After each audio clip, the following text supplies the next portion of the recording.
Hello there and welcome to The Value of Everything.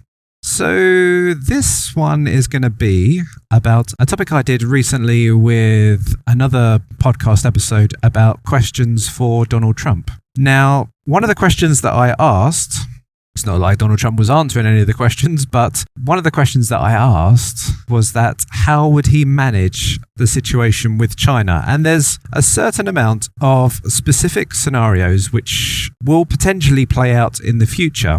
And I believe it does require a lot more exploration because this is going to be more of a focus point as time progresses. So there is a number of comparisons that China and America can make. And there's a number of opposites and there's a number of similarities. But in essence, the crux of the issue is that there is a certain amount of responsibility between China and America acting fairly moral, but essentially there is a number of dynamics which are being played out between, say, the CEOs of the major corporations. This is more so of a global thing. There is investors which are investing into these companies, these multinational corporations. There is the Chinese Communist Party who is heading up China. You do have the American administration, currently Democrats, but potentially could be Republican next time around, which may change things a little bit. You do have blue-collar and white-collar workers, which interestingly are affected by China and India. So the blue-collar workers are affected by China, seeing that they work more of a tradie type of job. And the white-collar workers, the ones that work in offices, are more so affected by India. So there is a fairly symbiotic relationship between America and China. And it does have a number of different scenarios which can potentially play out. Let's just delve straight into the issue here. So China has become the major industrial nation. It is producing pretty much most of the goods to the world. And America has become the greatest consumer of these goods. Now with this, there is two interesting things which are at play here. So you have got one nation which is really on a bit of a decline. This is America. They have taken on too much debt throughout the entire system and they are on life support in a lot of ways. Now there is a similarity with China. They have taken on a lot of debt and expansion on their side. However, you would see that their climb is more so recent and they have become a major industrialized nation. There has been a trade which has been going on for quite some time, and both countries sort of hate it and sort of like it at the same time. And this is that China will peg its currency to the US dollar to remain competitive.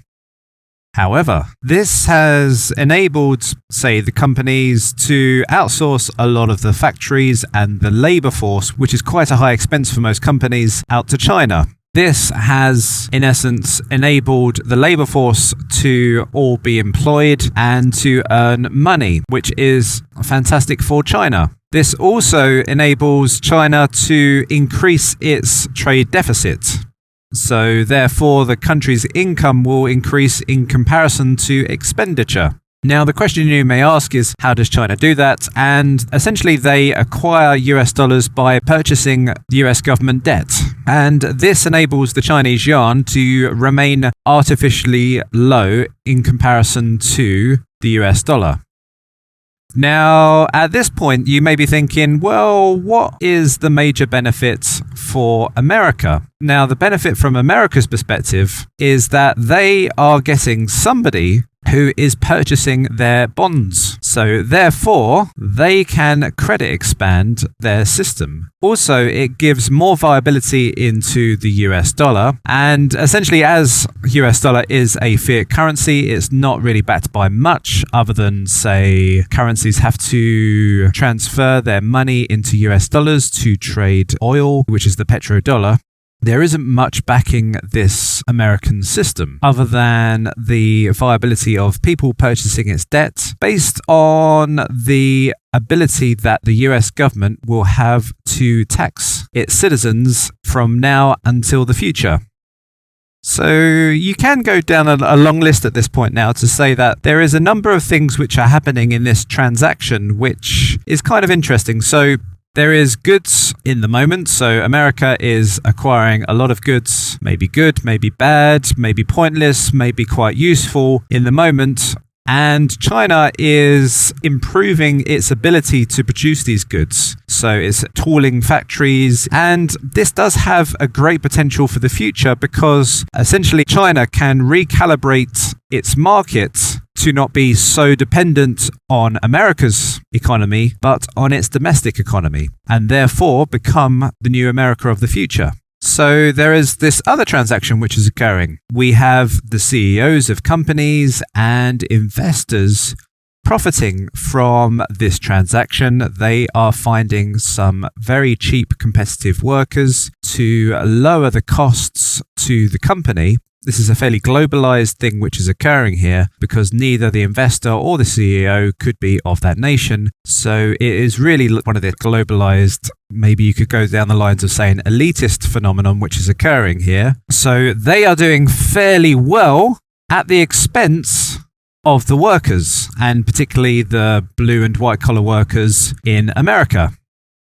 So there is a continuation of this as well. We have in America, whereby plenty of these jobs would have been available if it wouldn't have been outsourced. So therefore, there is a underutilization of youth at the expense of plenty more jobs in, say, China. But there is this interesting phenomenon. There is a underutilization of maybe the intellectual class of Chinese, say the people who have got fairly good minds and they can apply themselves to more intellectually challenging jobs than just fit something, check it, and then move it on. There's only just plentiful amounts of jobs like those, and really not as many jobs in the higher classes of business structures, whereas in America, it's probably going into like a higher tier management roles where high qualifications, university degrees are more so required, yet it's a little bit more tricky for somebody to get a foothold and get through the door because there is no means to start from the ground and work your way up through the structures, which has been commonly a well-proven way to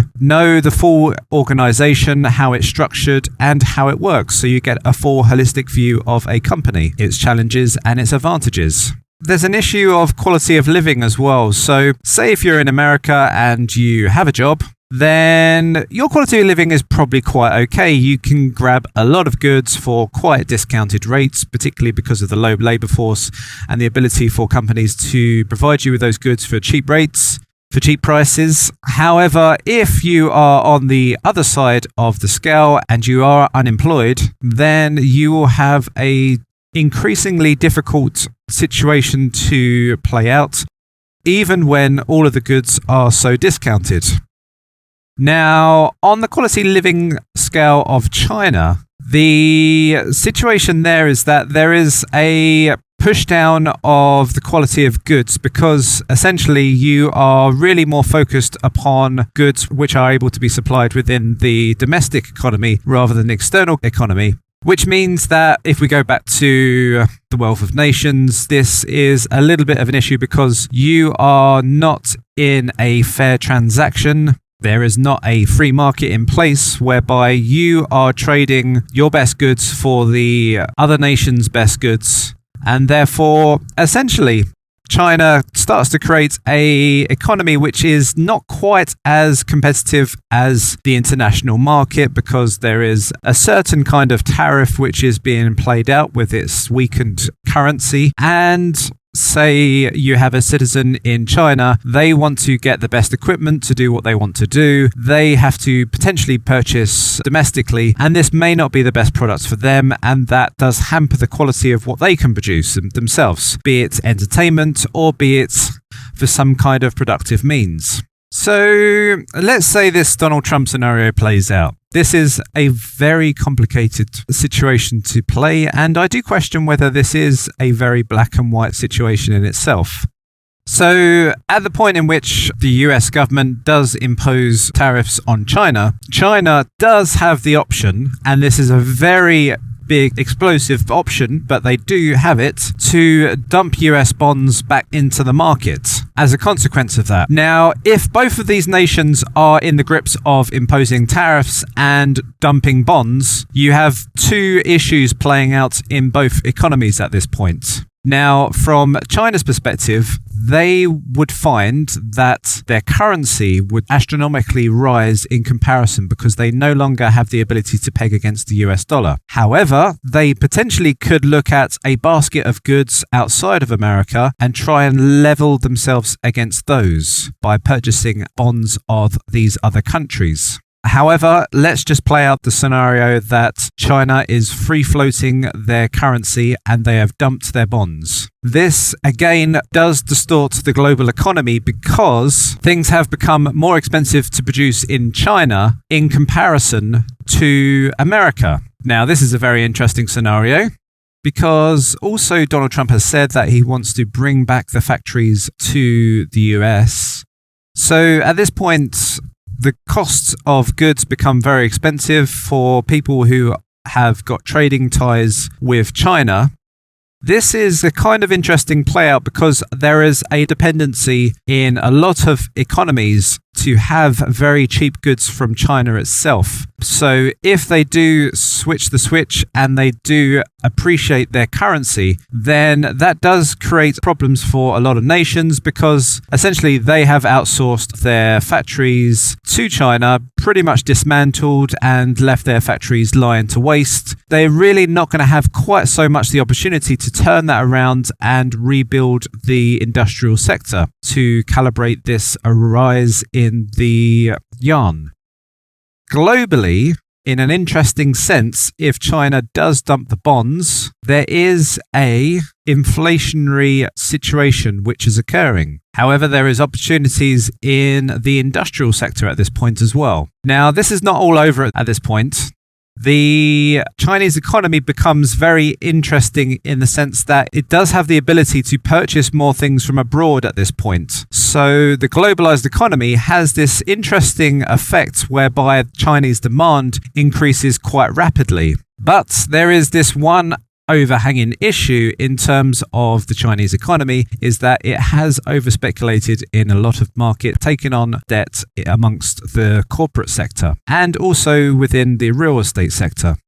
Now, from America's situation, say that they raise tariffs and they demand that the country's factories get returned back to America. So China does decide to turn into a domestic economy, then they do dump their bonds. Then America does have probably the most difficult situation to grapple with. Firstly, when China dumps its bonds onto the market, that instantly means that America needs to find even more buyers for its debt issuance. Now, seeing that America's debt is running into the trillions, and they need to find a lot more people to purchase bonds, it's really not going to happen. So therefore, they have to resort to another round of QE to start purchasing up their own debt again. This does hang in question the viability of the US dollar at this point. So it does have its military force, it does have its military bases, and it does have the petrodollar, which most Middle Eastern countries will exchange into US dollars to keep national reserves of that currency. However, if they do start to increase the money supply to purchase its own debt, then you do have a scenario playing out in which the cost of goods become incredibly more expensive, particularly from abroad, seeing that they are depreciating their currency. So America instantly finds that buying goods from abroad becomes very expensive at this point. But then also that China has turned themselves into a domestic economy as well, so that the cost of their goods become even more expensive to them, particularly if there is tariffs as well included on these goods. And weighing into the fact that the Chinese yuan is appreciating as a currency. So very cheap goods at Walmart becomes no longer, and there does become this increasing demand for home-produced domestic goods. Now, you may say this is all well and good. However, there is this big question mark of the standard of living and the viability of the currency itself. Every fiat currency dies eventually. This does make it a very shaky time for the US government. They are still the global military superpower. Even so, this is a tremendously difficult transition that both the Chinese and the American economy does. Now, this is a very interesting problem because China does have issues of its own as we talk right now. It's trying to prop up its own stock market by using these government-ish run corporations to buy up stocks. So it does have its own debt problems as well, but I guess the balance of trade is probably more so in China's favor in comparison to the trillions of dollars which the US is in debt by. However, it's very interesting to see how China works with the international market in comparison to how America works. If America does seem to have this played out scenario where it does depreciate its currency and at the same time increase employment, then that is fairly beneficial, and people may think that America is more of a better traded partner in comparison to China, who may be closing down the walls and recreating a domesticated-based economy. However, America does have a little bit of an issue in the fact that it does have a massively destroyed currency and a number of debts at the same time. So therefore, the viability of the currency and the country, the ability to collect tax from its citizens, is in question. This is the dangerous play-out scenario which is potentially happening to America. Now, the problem is that if the market is signaled that the bonds are being pretty much purchased by America itself, then international lending, international funding becomes more so of a problem for America as all international investors start to dump their bonds back into the market, included with China itself. Therefore, America has no real means to raise funds to expand its economy, pay its military, and collect taxes. So this is what is called the hyperinflation debt spiral. And it does mean to keep the government sustained, they need to keep the money supply up just to keep the economy going on. This is also happening on the backdrop that, say, America is going into a state of a government where it goes from extreme left to extreme right with very populist leaders, and China becomes a little bit more flatter in hierarchy, a little bit more based upon a totalitarian regime or authoritative regime where they have complete control and power over the citizens. If you think that the US government is weakened by all the debt that it's taken on and the viability in its currency is disastrously destroyed. However, on the other side, you have China with an appreciating currency, more of a totalitarian regime who is acquiring more power and has more authority. So there is this interesting factor here. Obviously, you could think as well is that America is more of a free market place with more people who are into libertarianism. The power is in the individual, whereas China is potentially more so in a situation where the power is in the many. These are all interesting times, and this is probably the greatest story that could potentially play out in the future for all of us, because all of these scenarios are really locked in for the future. We have debt, which has been bought up by China. You have all of the problems within America. You have the global situation of too much debt being taken on, and essentially that debt has to be unwound or essentially written off, and people on the wrong side of that debt has to take on the liabilities of not practicing prudent lending. Governments are generally complicit in distortions of the market. They impose tariffs, they impose taxes. Every single stage, this does change the dynamics of a natural economy. So over time, as these things get bottled up and governments go into more debt, this all manifests itself in the future. And here we are at this stage, just at the precipice, the milliseconds before the collision course between these two major economies, both of which are going to go through a major recalibration. Also, just to ponder on these thoughts as well, is that say if there was another scenario in which America chose to default on their bonds with China, so therefore not pay China for the bonds and potentially say, okay, well, we outlaw those bonds to be traded anywhere else. That could be a very dangerous play out in the future. This does create a lot of hostility between the two nations if there is these economic barriers and tariffs which get raised.